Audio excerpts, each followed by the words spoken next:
Us. Won't be long now. We'll just wait another minute or so and see if anyone else joins us. I hope we get a few. If it's just a couple, even that's good too.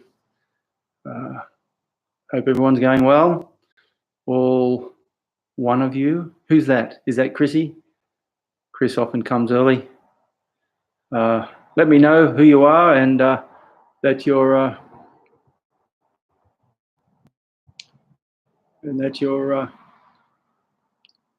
where you're from.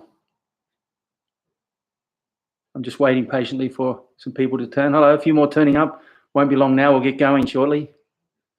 Hope everyone's having a good lockdown time, taking advantage of the opportunity.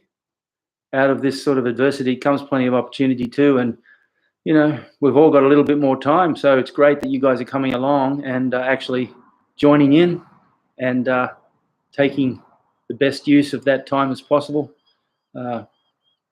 I've been doing that. I've been having so much fun rewriting my book, The Budo Karate of Masayama. I'm planning to get that out as soon as possible. The aim is, of course, July 27. We all know what July 27 is. That's the celebrated anniversary of Sosai's birthday. Daniel, good to see you, buddy. Daniel Langworthy, Alan, Graham Norman, Us, Rob, all the way from Hobart, Raj, on the opposite end, all the way from Nepal, and Richard Kimura, Us. Always my honor to have Richard here. He's a longtime friend of Shihan Bobby Lowe's from Hawaii, and it's great to have him on board. So I did my deck of cards this morning instead. I didn't want to do it in the session today because I wanted to spend a little more time on some drills and techniques. Us, Rob from Adelaide. Good to see you, buddy. So we're going to go straight into that. I think the deck of cards is really getting close. In fact, tomorrow we're adding the Jack of Hearts and the Seven of Diamonds. And look, the deck's pretty well there. Put those in with it. The deck is pretty well full. And that's how many cards we got left. There's only a couple of killers. They're big killers, though. The King of Hearts, the Queen of Hearts. So that's 13 burpees, 12 burpees. But the rest are pretty small. I did it that way on purpose. So look, hardly any to go. So that's 1 day, 2 days, 3, 4 days. Saturday, Sunday we'll have a rest day. And then we've got 3 days next week where we actually hit the full deck, which is fantastic because once we get to the deck, I'll show you some great ways to manipulate that. And I was talking about my 15-minute cards. Us, Nate, Shay, good to see you there. I'm pretty sure Ren and Shin are there, but because they don't have an account, they can't leave a message. Rochelle, all the way from Canada, wonderful. And remember, I was talking about my 15-minute cards. So I have sessions written down in my 15 minutes. And here's something that I did. See that? That's an old Moleskine diary. And all I did was I gutted it. It was no good anymore. And I keep my cards, my 15-minute cards, in here. And what I do is I just write things on. Left, right, left rip combination. I go through that, and that's a 15-minute block. This one, kata. Sanshin times 5 in 4 directions. Tensho times 5 in 4 directions. And any kata you choose for the rest of the 15 minutes. Okay, so you always set a timer, so you got that 15-minute block, right? Us, James. That means James and Maddie are here, I hope. Good to see you. Thanks for coming on. And Chrissy Dunn, Glenn Pritchard, which means Nate and Shay, I mentioned all there. They're all, Chrissy's my nephew, but he's also one of my black belts. And also James and his brother are students, and Nate and Shay are students up here at the mountain. So this is what I do with these cards. Here's one, Makiwara, and I just Shudo 10, Uraken 10, Haido 10, Shote 10. And I just keep doing that, Seiken 10 with focus on weight. So I make a point about the particular technique principle that I'm trying to work on too. I've got another note here, relax the shoulders, Waki o Shimete, which in Japanese I've written just relax the shoulders, close the waki. And so that's a Makiwara one. I'll just do 10, 10, 10, and I'll keep doing that for 15 minutes. Or here's an AutoCAD. So I've got all different ways that I use the deck of cards, and this one says AutoCAD cardio. Okay, set the timer, shuffle the deck, and go as fast as possible, including the transitions. So you just keep smashing it for 15 minutes, and that's a good cardio. This one's AutoCAD muscular endurance. So shuffle, set the timer, full range of motion to exhaustion, and I stop at 50. So it doesn't matter how far you get through the deck. Once you get to 15 minutes, you stop. Okay, so that's what I do with my cards, and I've got a stack of them of all these different training quarters. I just call them 15-minute blocks, and you can just make up your own, and then you keep them somewhere. I keep them in my little former Moleskine cover, and that way, whenever you need to do some training, you've got a 15-minute block. Often what happens is we kind of procrastinate. Oh, I've got 15 minutes. What'll I do? No, I won't. And next thing you know, it's 10 minutes and then 5, and then you don't bother. Okay, if you've got these cards, you know you're going to do it. You put your gi pants on and a T-shirt, and then you pull a card out. Doesn't matter what card it is. It's going to help you. Was Harry from down the hill and Vin from India. Fantastic. Vin's daughter Samara's first birthday today. Happy birthday. Vin did his deck last night. Samara, happy birthday, honey. Namaste, all the way from India. Good to see you. Okay, let's get going. Going to have a warm-up. I'm just going to do a few Kihon, and I want to do it a little different way today, a way that we've done in the past. And to be quite honest, it's something that we tend to neglect, but this was a really good training concept, which was introduced to the dojo in 1988 by Dave Pickthall. Dave Pickthall is from England, one of Steve Arneill's students. I've put in a couple of links too. I'll get all the talk away early, hopefully, but I'll put in a couple of links. A young fighter from Holland that I met, really nice guy named Wesley Jansen, and his buddy Darren Stringer. Now, Darren Stringer is a generation after me, so I've never actually met him. But if you want to look at someone's fantastic Kyokushin fight record, he's a world kata champion, multiple kata champion of UK, and multiple non-contact and full contact knockdown champion. So he's got a really amazing resume. Now they're putting together some great instructionals, and there's one which I stumbled upon. I'll see if I can put the link here right now for you. Otherwise, I've put it in the notes. Here, let's go. There we go. That link there. That should take you to Darren Stringer and Wesley Jansen's Mawashi Getty instructional. It's fantastic. I really liked it. They do what I can't do because I'm 40 years too old. But they are really good at what they do, and the way they teach it, instructed, is very good. So I go and check that out. And that video you could turn into one of your own 15-minute cards. You see, so this is what you do when you see something. You just get a bunch of these 3x5-inch cards, and away you go. Okay, let's get going with the warm-up.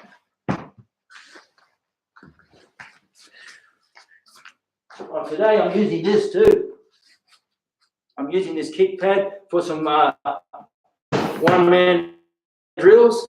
Okay, if you haven't got a kick pad, use a cushion from your sofa. That's just as good. Better than a pillow. Pillow's too soft, but a cushion holds its shape, and that'll be good for your drills. Okay, so let's go. Hitch, knee, some, sheep, go hante. Hitch, knee, some, sheep, go squatting.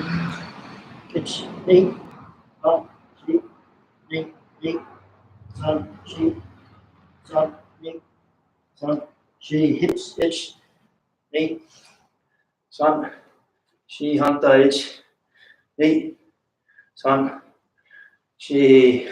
Okay, we'll go straight into the yoga stretch. The yoga stretch we've been doing, Surya Namaskar, which is the sun salutation. Remember, breathe in as you open, breathe out as you close. I always find it's a little bit tricky with my belt on because it kind of restricts. In fact, I think I'll loosen it off a bit. Okay, if you've got a T-shirt on, that's even better. I just thought I'd wear my gear today. Okay, feet together. I'll do one straight to the front so you can see. And breathing in. Stretch high. And out. Breathe in. Hold. Breathe in. Out. Take your head to your shins.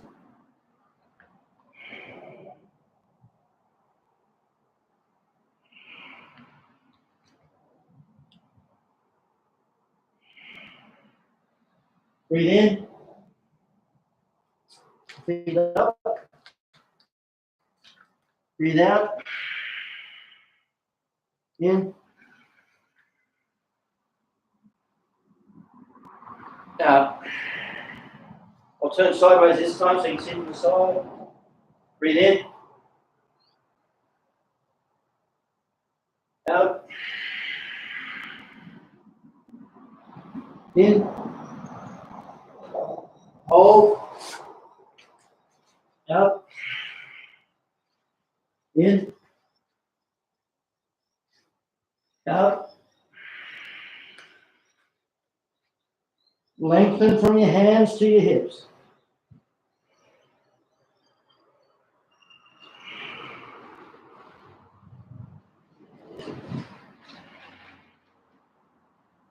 Let your neck relax. Your gaze is between your legs.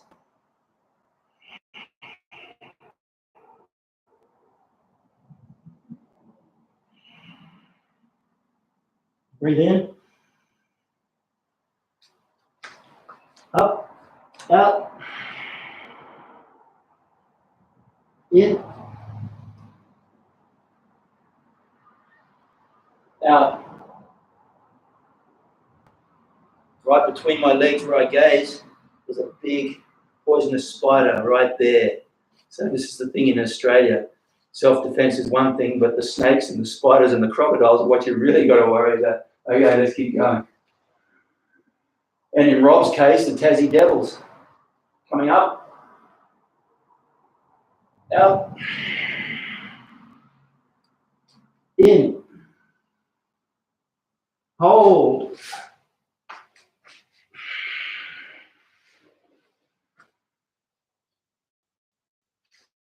Out. Relax, lengthen. Lengthen from your hips to your hands. Let the neck relax. Looking between the legs.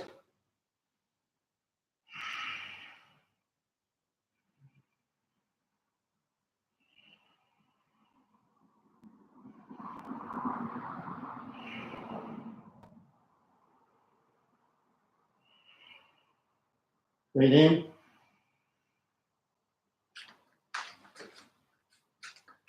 Out. In.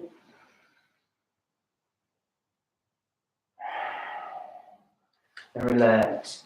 Okay, you can do that as many times as you like. We'll just stick to 3 for the session. Just going to adjust this here.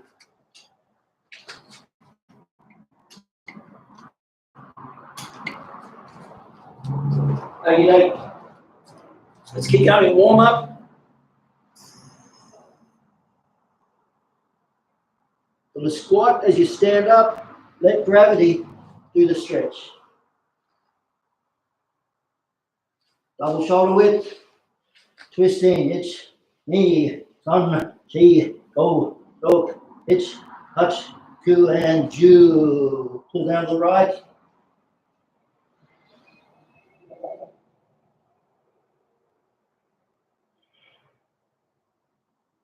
And the left.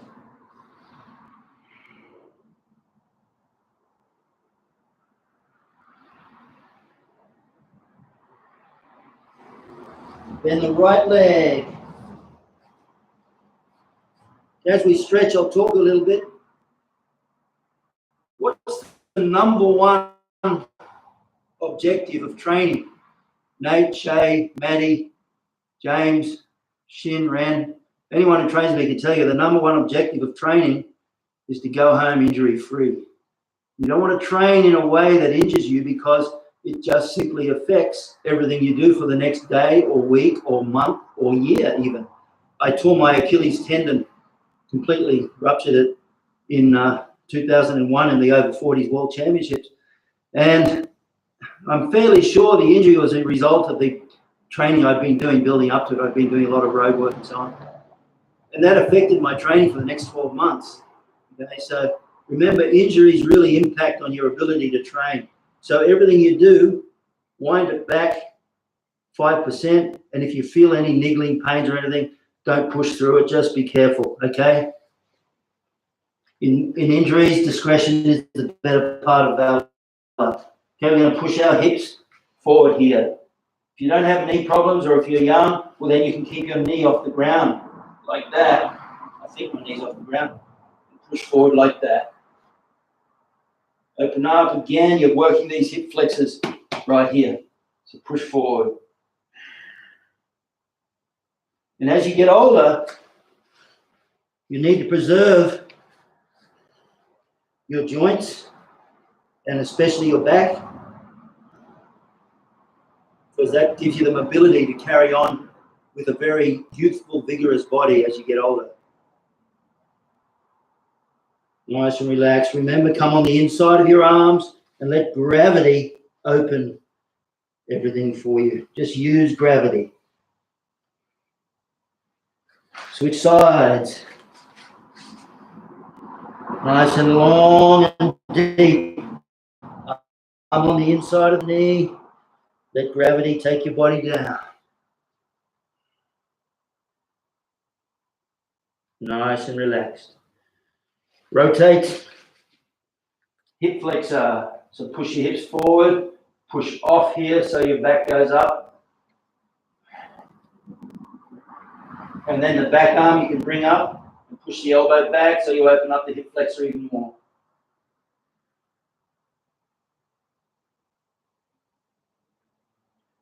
You know, to make the hip flexor stretch even better, you can get something like one of these and put it under your feet, under your foot there, and then stretch.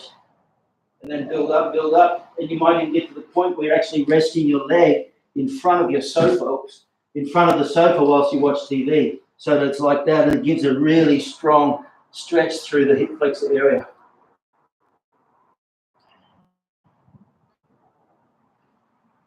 Darren and Wesley on that video, they give some good hip flexor stretches too. That's what I like about it, because the hip flexors are the area that are most neglected in karate. If you want to develop good kicks, you've got to work on those hip flexors. And around. Toes up in the air, nice and open, nice and easy. Relax.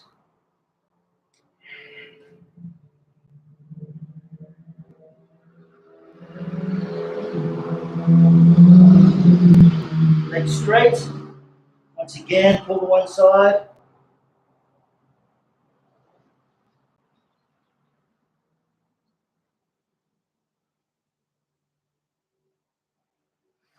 And the other. I'm thinking Nina and Janosch might be online too. I'm not too sure they have an account so they can leave a message, but Nina and Janosch are also members up here. Maybe Luke and Kihon are online too, I hope so. Pull down one side. And pull down both. So breathe in. And out.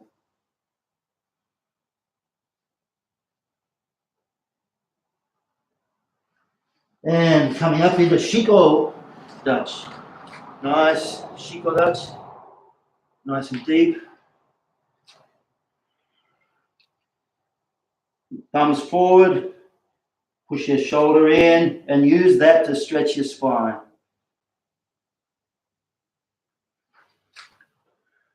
Even if you don't intend to train the full hour or don't intend to train hard and do your deck of cards, at least if you do these initial 15 or 20 minutes of stretching and so on, it'll make a profound difference to your body, especially through this period of COVID-19 when everyone's kind of confined to home. Okay, both elbows pushing the thighs apart. Try to keep your posture upright as much as possible. Don't come in here and have your bum up and your head down. Have your bum down and your head up. Push the knees nice and wide, and again, let gravity do everything for you. There you go. Hands here, the sumo stretch coming up. Now it's the sumo squat. Shiko-bumi, it's called. Bumi is from the word fumu. Shiko-bumi or shiko-fumi, which means the stomping, the shiko stomping.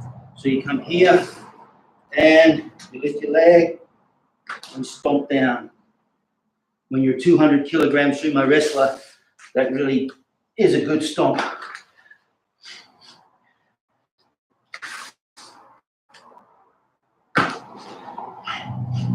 Remember, you're working on the stretch on the bottom leg. Whoop.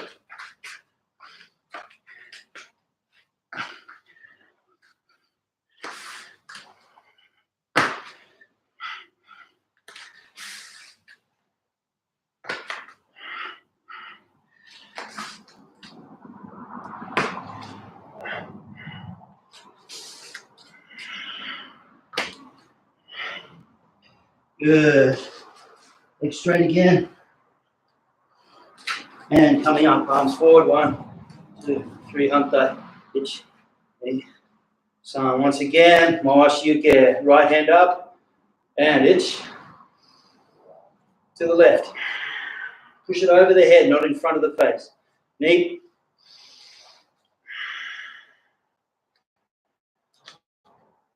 Sun.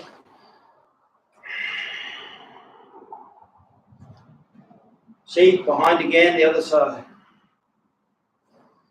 Go. And dog. So Vin's got little Samara. I'm thinking Christian's got Estelle and Maeve and Fred. So I hope all you kids are watching and taking part too. Good. And neck forward and back, itch, knee, see, go, rock around, itch, knee, sun, she, shake it off. Okay, just to finish the warm up, I'm going to do a few of the drills that we've already done. How to stand up without your hands, how to stand up safely, and I'll show you another one, which is a rock forward drill that you can use to move into sit-ups. Sivitri, good to see you, buddy. One of my Patreon families, and Paddy Pinto from the Kyokushin Shuffle. Make sure you go along and check that too. I'll put a link of Paddy's Kyokushin Shuffle in the notes as well. Okay, so 3 drills, 3 exercises just to start with part of the warm-up. First is the safe stand-up. So remember, you want to move, you want to stand up. If I do it from the side, see where my head is on this line. Or if I use this line on the mats here. I don't want to stand up as we normally do and bring my head forward in case there's a knee or a kick in the face. What I do is I tip.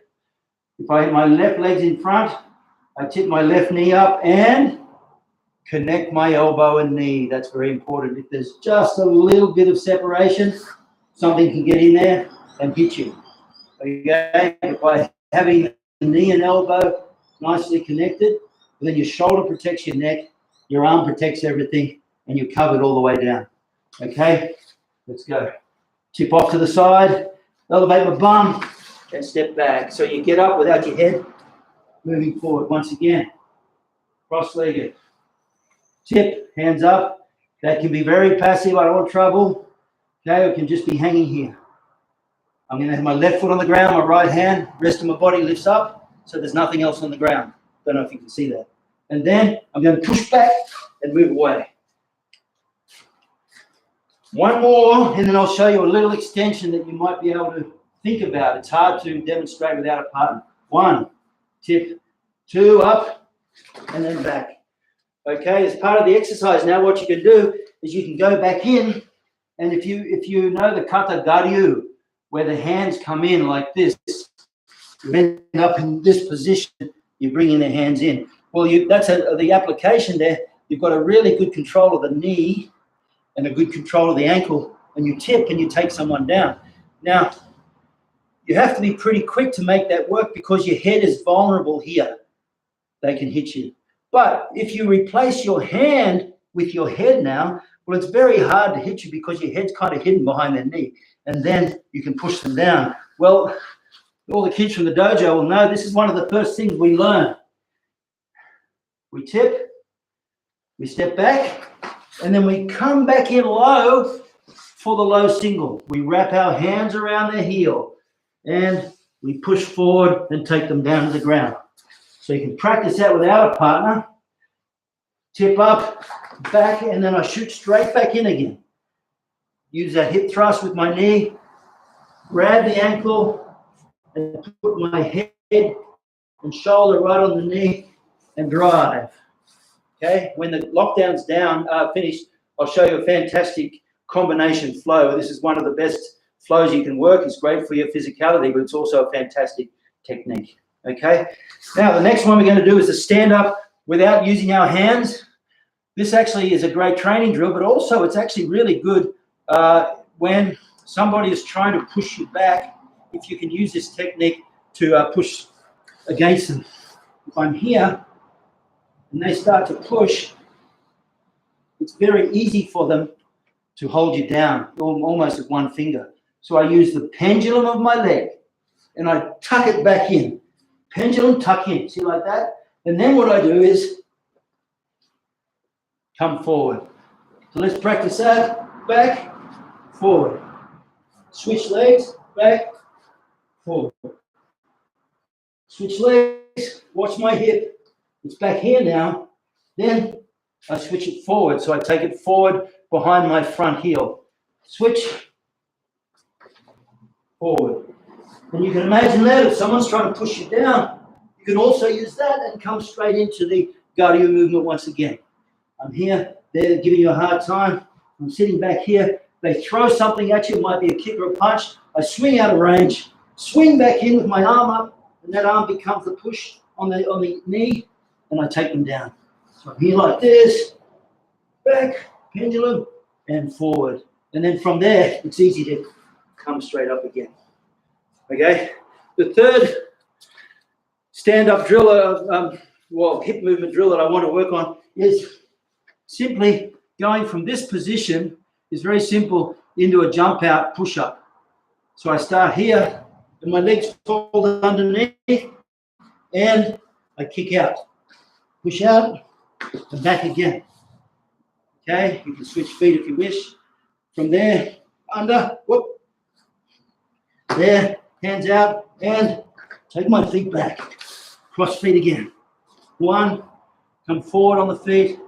Push up position. From that position, jump out, down, and back again. You can even jump up to your hands there. So I come from here, rock forward, kick my feet back, push up, and then from there, stand up all the way.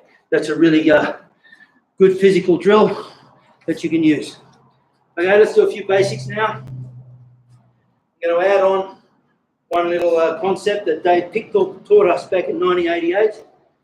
If you don't know who Dave Pickthall is, he's a little bit like Darren Stringer, with a generation ago.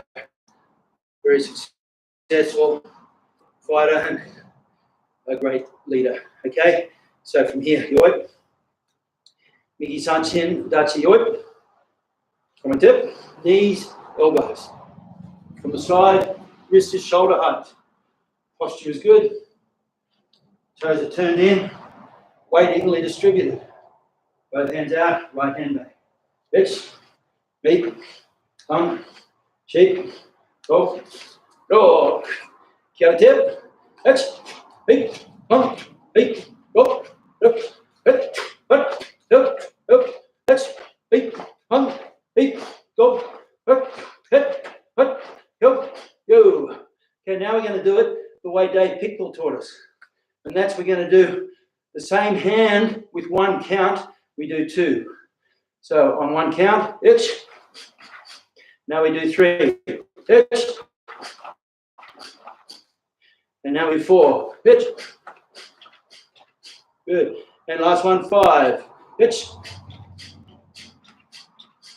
Now when you do it in basics like this, it's developing your body in a way that you may not fully appreciate, but it's a really powerful technique. And I'll show you why later on. Switch hands. On one count, two, then three, then four, then five. Itch. Eight. Four. Up. Five. Good. Let's go to Chudan-zuki.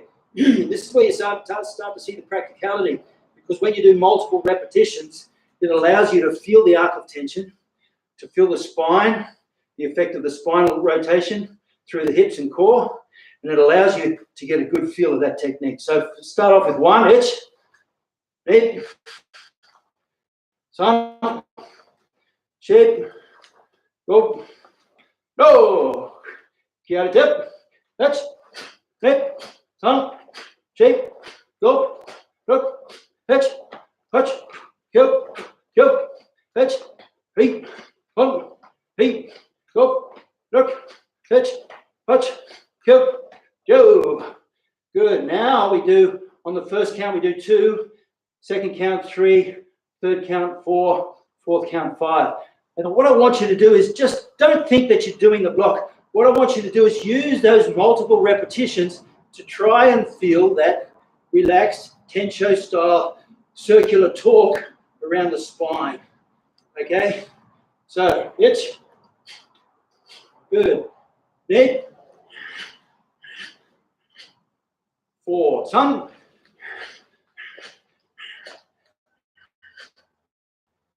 5. Now you can feel that through your core. And if you're young and fighting tournaments and so on, this is a fantastic way to build up the oblique muscles, the hip flexors, and all the muscles through here, the intercostals and everything, which really help for your movement in tournaments. Left hand out, itch. Good. So 2 on the first, 3, then 4, then 5. Itch. Neck. Sun. Chi. Good. Jodan-zuki now. Let's put the left hand up. Ready, itch. Remember, the block is happening here. There's your block. Neck, down, cross. Sun, down, cross. Shape. Go. Oh. Good. Kata tip. Itch. Neck. Sun. Hip. Go. Look. Hip. Up. Hip. Jump. Itch. Neck. Sun. Hip. Go. Look. Itch. Touch. Hip. Go. Good. Once again, 2 on the first count, then 3, then 4, then 5. Itch. Neck. See here, you've got to drop the elbow. Sun. Shape. 5. Good. Itch. Neck. Sun. Shape. Go. Good. And relax. Okay. Now we're going to do the same thing with Chudan-zuki coming underneath. And this is where I want you, when you do the multiple repetitions, I want you to break away a little bit from the exact form, because I want you to feel that whipping motion from the hips through the body, which is the Tensho movement that we've been working on in the last few sessions. See that? That Tensho movement. See, it all centers around the spine and the hip moving around the spine, okay? It also is Mawashi-yuki. It also Shito-mawashi-yuki. Also Enke-gyatsuki. Also what we call the Kanku movement. Kanku kata starts like this, but you do it reverse and there you have the same thing, okay? So uchi-yuki, left hand out. Itch. Neck. Sun. Chip. Kata tip. Itch. Neck. Hung. Hip.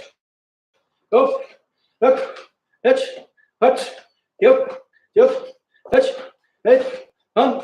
Hip. Go. Look. Itch. Hutch. Yup. Yo. Okay, this time as we do it, we're going to do 1, then 2, then 3, then 4, then 5. But I want you to feel that flow through the spine. Itch. Neck. Sun. Shape. Go. Now here you can leave the hikite where it is, or if you want, you can bring it into play each time. I like to leave it where it is, mainly because I also want us to develop a feel of the reality of the hikite. So we can use it for speed, but we also need to realize that sometimes we can't use it. So we need to be able to rely on the coordination of our body to generate power. Okay, other hand, it's knee, thumb, sheep, go, and yame. Okay, so that's a really cool way to practice your reps, and especially when you get up in the ranks, you start to get this feel of this movement through the spine based on the Tensho kata movement. Okay, just going to have a quick look at the messages. Harry.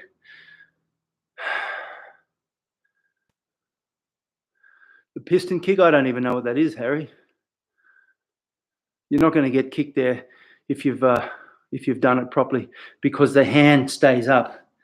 As you're coming forward, if I lead with my chin, you could get kicked. I'm not sure what you mean by piston kick, but any kick is dangerous there. That's a fair point. When Harry's referring to when you do the pendulum and rock up and take the single leg.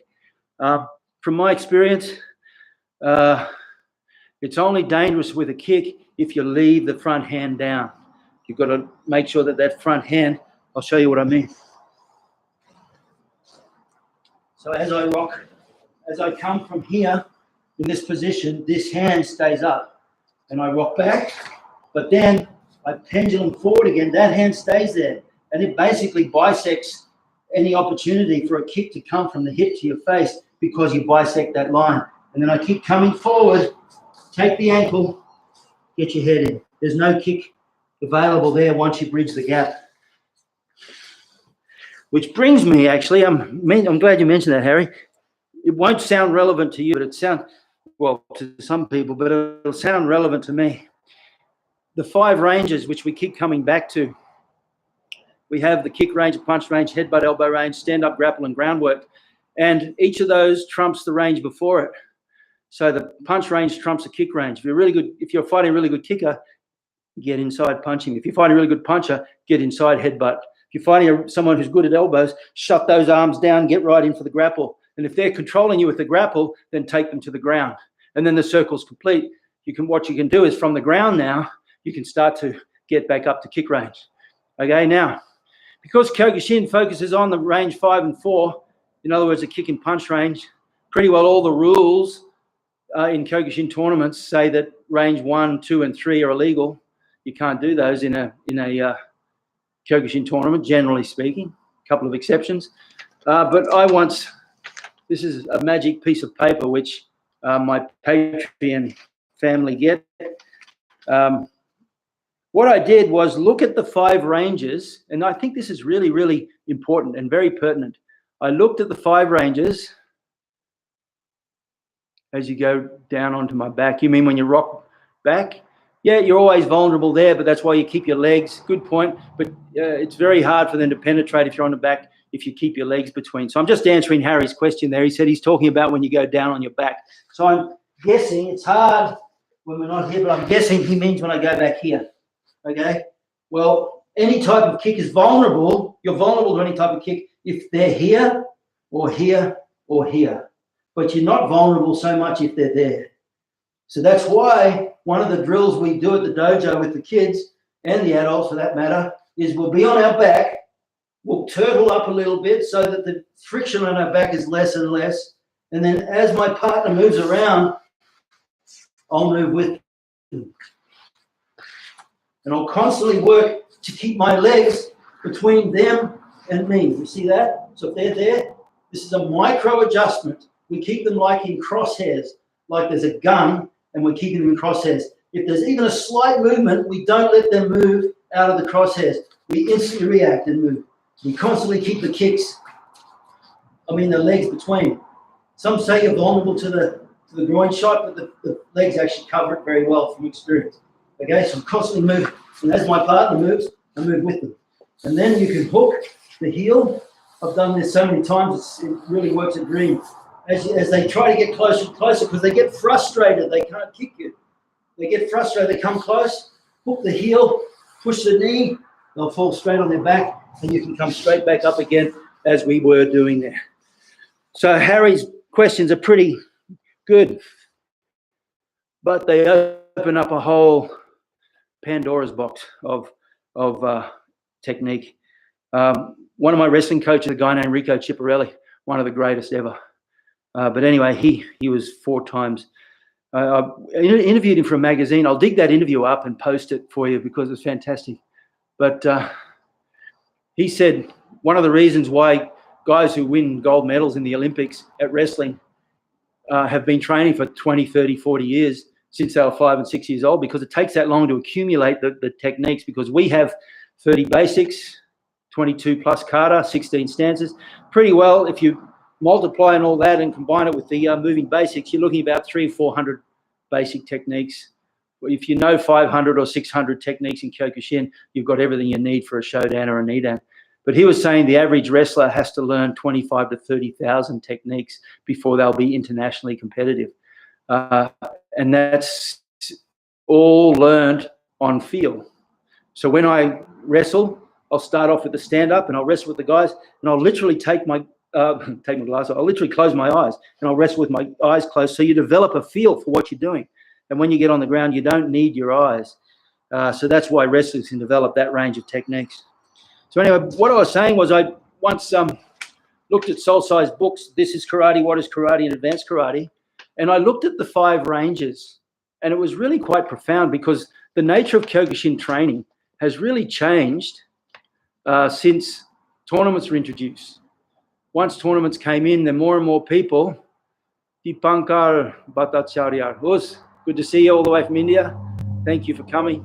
And once tournaments were introduced, then for a lot of people, winning tournaments became the focus.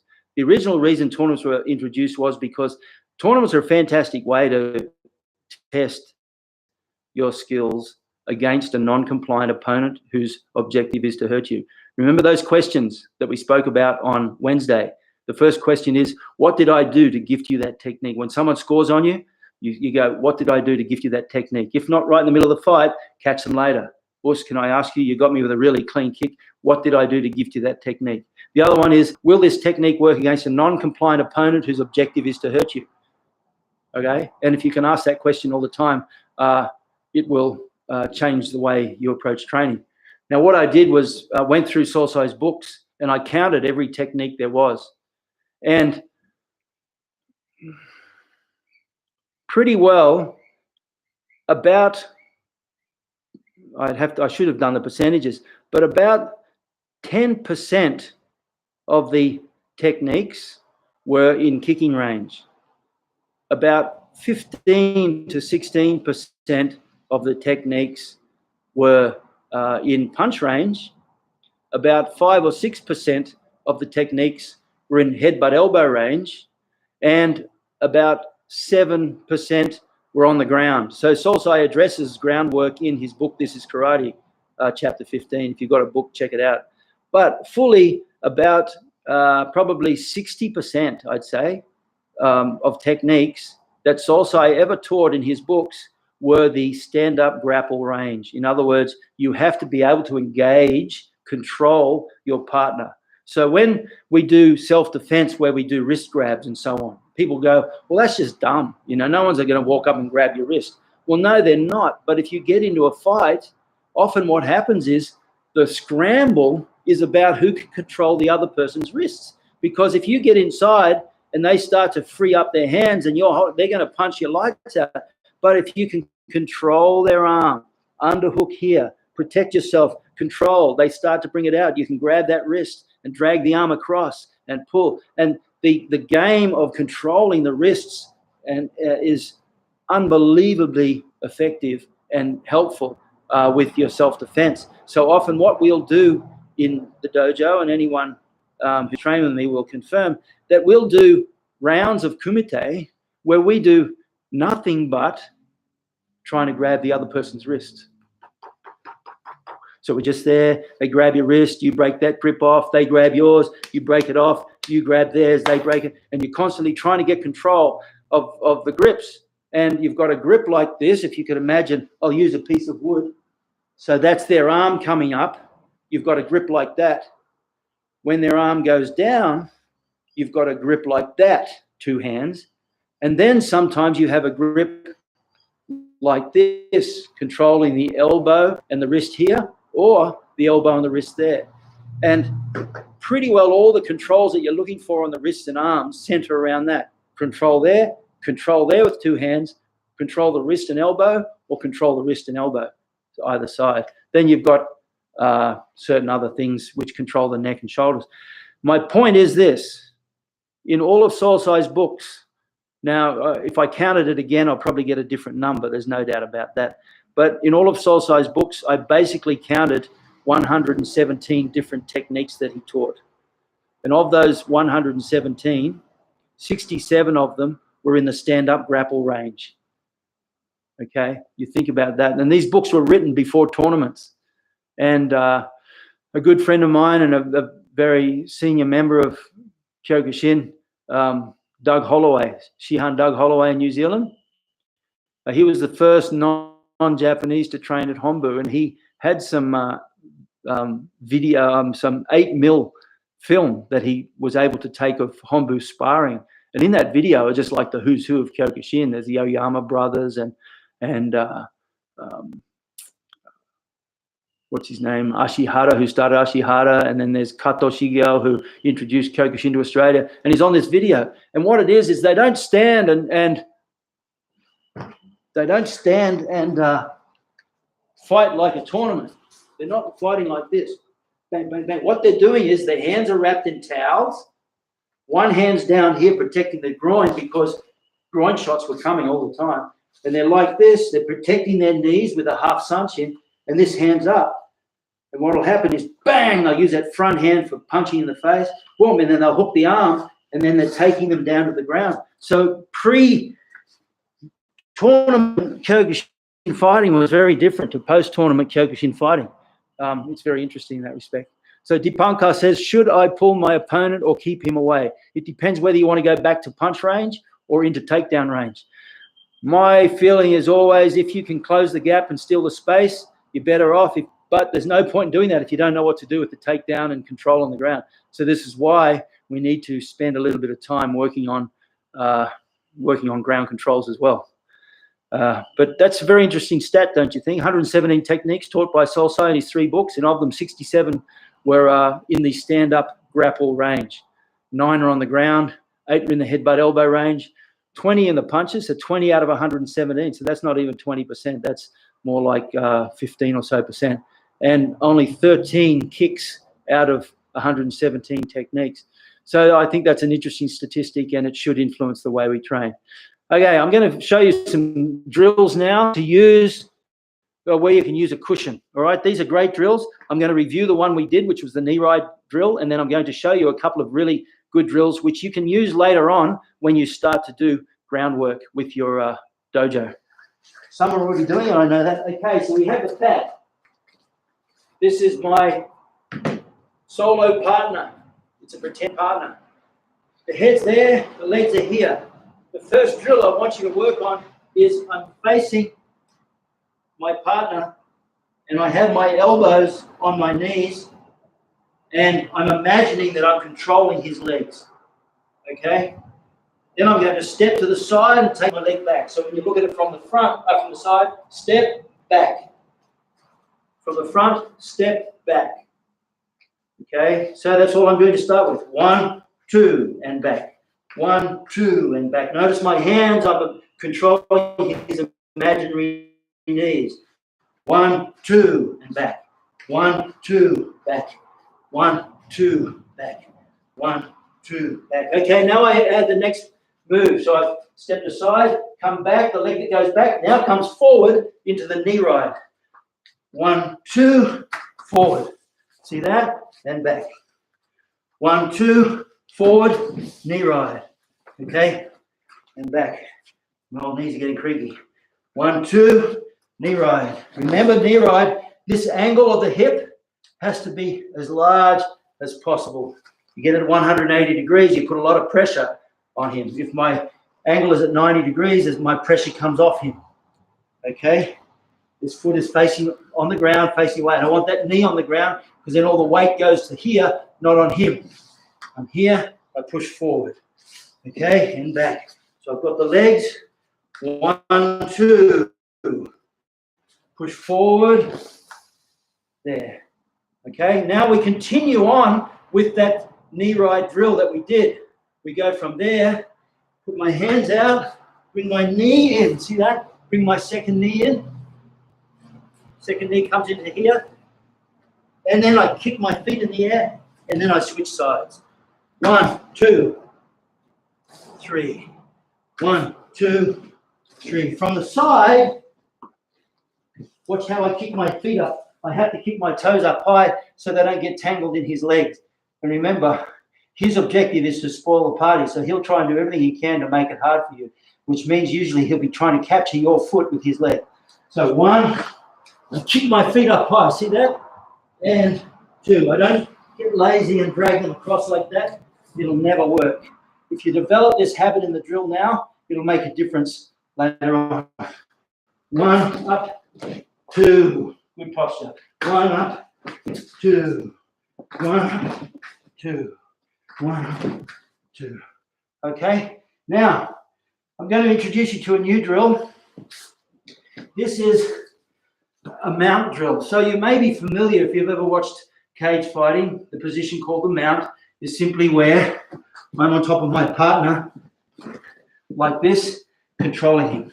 It's not a very happy place for this guy. It's pretty good for me. Okay, but to get there is very tricky. And usually what it is they're spoiling the party with controlling your legs and so on. So here's the drill. We simply sit next to our cushion or our kick pad with our knees. If we have a partner, that's great. I have 2 knees one side, 2 elbows the other. That's all I'm doing. If it's a live partner and they start to move, you simply adjust around them. So as they move around, you simply adjust to keep square on top. Now, I'll show you at 3 different angles for this. What I'm going to do is switch my hips underneath. So I'm from here, I'm going to open this leg up and switch that leg through. So now I'm sitting back like I'm watching TV, eating grapes. We call this the Queen of Sheba, just having fun eating grapes, okay? From the side, watch what I do with my legs. Open, switch, like that. Again, open, switch, and I'm here. And all my weight is on his head. So if you can imagine, his head is here. I'm here. I open, switch, and I put all my weight now on his chest and neck and head. Okay, now, to get to the mount from here, I have to worry about his legs, but I simply do a fly squat. So I take this leg as high as I can, and I swat an imaginary fly. There's a fly right there. So I'm here like this, and I swat the fly as quick as you can. See? There. And let's do that. 1, and back. 1, and back. 1, and back. Good. Get the leg as high as you can so it doesn't get tangled in his legs. And next time, we then continue into the mount position. So swat the fly. 1, and then I continue into the mount. Okay? I'll do it from the side. 1, switch my hips. So I'm in this position. My outside leg now is coming up and down. So I swat that fly. 1. Good. Again. 1. Try and get the leg high over their legs. 2. Good. Once it's flat on the floor, then I adjust my hips, come to the middle. Then I'm in the mount position. 2 hands means a tripod base. Here, I'm kind of vulnerable. Okay? Here I'm vulnerable too, to be quite honest, but you're better off in this position than up here. Okay? One more time. I come back here, 2 elbows one side, 2 knees the other. Open, switch my hips. Now all my weight, remember his head is here. All my weight on the top side of that cushion, the head side of the cushion. And I'm going up and I'm swatting a fly right there on the ground. Okay, you don't swat a fly soft and slow. You go as quick as you can. Well, that's what you have to do. So swat the fly. There. Good. As fast as you can, lift the leg high and down. So, good. Now from there, you simply take your weight over into this position.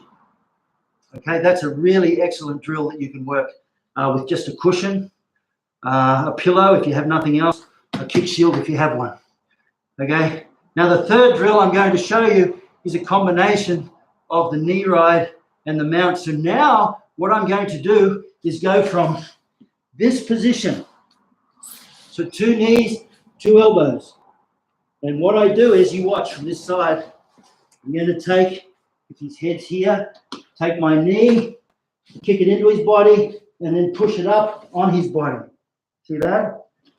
Again, I'm here. I don't lift my body up to do it because I don't want to create that space. I come up and I put my knee across his body. My foot's still on the ground. Once again, knee in, push in, up. Okay, my knee goes to the ground, and then I swat the fly with my instep. There. I don't want to go too close. I know that I finish with my leg close to his body, but when I do this, I want to swat the fly a little away so he has less opportunity to catch my foot. So I come from here. I'm just riding. I'm just nice and soft. I don't want to get too tight to control him. Stay nice and soft so I can move and react. This knee comes into his body, and then it sneaks over to his belly. Notice I'm still low. Goes all the way over to the ground, and then from there, I'm going to switch my hips and swat the fly. There. And then I tighten up, and I'm there. Now to get off, we do the same thing. I lean forward, put my foot on his belly. There, like that. Come across, take my foot off, and back. Okay, with a pad, you don't have to worry about it. If it's a human, the head there, you'd have to switch sides. But when it's a pad, you don't need to switch sides, you just switch legs. So now, this leg, 1, up, shin on his belly. I take my knee all the way to the ground, then I swat the fly. And then I'm back up in the mount position. And from there, you can then go knee ride. Knee ride drill. Knee ride drill. Kessa. Fly swat. Back up the mount. Shin. All fours. Knee. Cross. Swap. Mount. Knee ride. Knee ride switch. So you can combine those drills in any way you want. And they're a fantastic introduction to taking your karate to the next level, where you have to focus on dealing with the groundwork as well. Because like Sosai said, if you get caught in the ground, a wrestler or a judo player takes you down and you don't know what to do, you're in big, big trouble. I mean, that literally is the end of the fight. Like one of my fantastic BJJ coaches, Carlos Machado, look for him online, one of the greatest. But remember I said, he said to me, you know, you karate guys are tough, you hit hard, you punch hard, and if you get me, all power to you. But if you miss, it's 100% guaranteed you'll lose the fight, because our strength is range 5, range 4. His strength is range 3, 2, and 1. And so once he gets inside that kick or punch, it's in his territory. Okay, let's see what these questions are. Okay, so I wanted you to focus on those drills. They're a fantastic way to introduce you to grappling, and if you have a cushion at home, you can do them. If you've got any questions, please leave them below in the comments. I'll be more than happy to come back and answer any questions there. So today we just basically looked at a good stretch. We focused on the multiple techniques as taught to me by Dave Pickthall from England. Okay, so that's where you're doing the same technique multiple times. Of course, actually I must say that before Dave showed us, we were always doing that as well in a certain respect, particularly the double motions, Jodan, Gedan, Chudan. Or we come through in moving basics, Jodan, Gedan, Chudan. That's a separate thing. The way when Dave showed me, what I found to be interesting was I started to change my focus on what I was doing. When we used to do the doubles, it was really making sure you knew the technique for grading. Really, I didn't really translate it into anything beyond that. But when I started to do the singles, now I started to see the connection and the coordination of the body. Remember, what is coordination? Coordination is simply making your whole body one so that all your weapons of the body work as a single unit. That's what coordination is, making all your weapons work as one single coordinated unit. Okay, so by doing this, it would help the multiple punches or the multiple blocks over and over. It helps to feel the arcs of tension across the body, shoulder to knee that way, shoulder to knee this way, around the spine through your strong core and this sort of movement. And then when you start to do it, uchi, you feel the technique coming off that arc of tension. It's a really beautiful. And then you can combine that with the tensho movements, bang. And then the koken, which we've done, boom, there like this. So that's really a really interesting way to train. Of course, it becomes dead set boring if your brain is just stuck on the fundamental movements. At a certain level, all you're thinking about is this. Get all the body parts in the right place at the right time. Okay? That's all you're doing. Okay? This is having all the body parts in the right place, but at the wrong time. Okay? All the body parts in the right place at the right time. And what that does is it develops a full strength, relaxation, coordination through the body. Vin, unrelated one to today's lesson, what's the application of the reverse juji-uke that we do in Ido Geiko at the junction of doing Mowote? Is it just a ready position? Oh, you mean when we turn around and do this? Is that what you're referring to? In Ido Geiko? Give me a yes if that's correct. You move down and then when you turn here like that.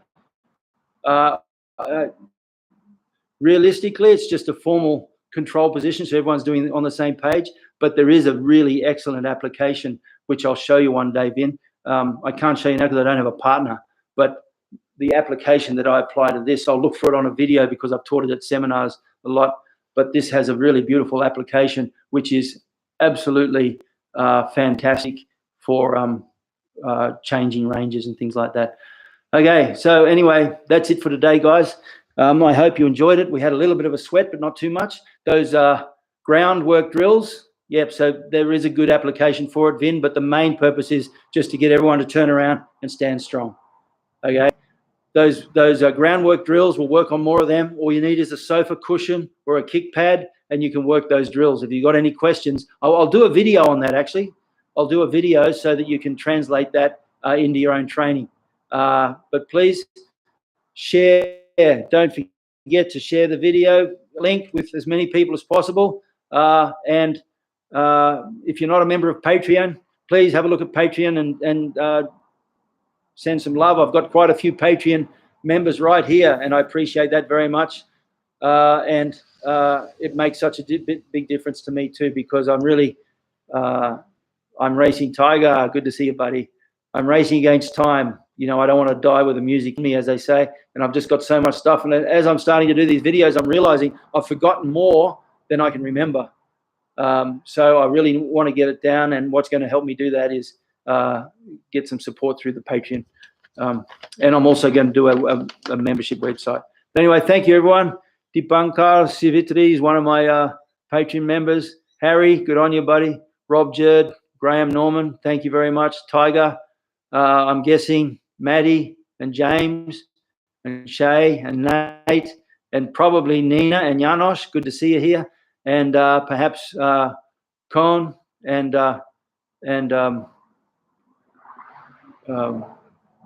Luke. I was thinking of the spelling. It's L-U-U-K. It's a Dutch spelling. Luke and Con. And I appreciate everyone coming along. Thank you. And don't forget to leave a comment and share the link. And I'll see you Monday. Remember, tomorrow we've got Jack of Hearts, 7 of Diamonds, and we're almost finished the deck of cards. Thank you.